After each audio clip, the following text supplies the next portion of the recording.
Greetings, welcome back to my channel. I have some brief reflections to make about the recent documentary that was produced by Tariq Nasheed entitled Microphone Check.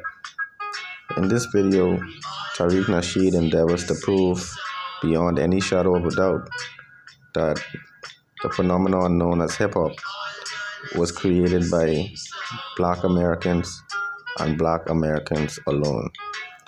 Alright? He took issue with the suggestion that Jamaicans coined the term hip-hop, that Jamaicans have actually created rap music. Alright, as I said in the previous video, there was a phenomenon in Jamaica known as toasting, which is remarkably similar to rapping. And so, looking at the similarities and the fact that they're so comparable, it's easy for a person to make the determination that perhaps Jamaican toasting, dancehall DJing, in some way influence hip-hop. Alright? But these are my opinions. The issue that I have is the fact that Tariq Nasheed is now parlaying the issue of reparations into fomenting hate speech. Okay?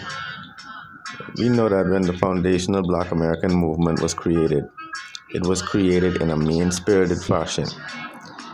He planted these ideas that persons were out to get the reparations money, and he's used this to drive a wedge in the African diaspora. Alright? The same strategy is being employed with regard to hip-hop, because what he's doing is making the suggestion that not only do persons want to take the reparations money, he's now saying that persons of Caribbean ancestry, persons of African ancestry, now want to claim hip-hop, now want to claim some of the quote-unquote FBA culture. You know, this is a very regrettable discussion, because persons who we would think would have tried to inspire unity are actually working towards the cause of division. Alright?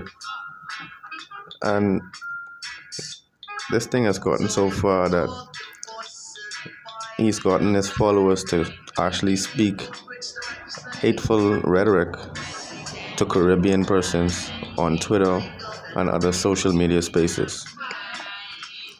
Alright, I saw one brother say that if you search for black people on Alibaba, you're going to see pictures of persons from the Caribbean.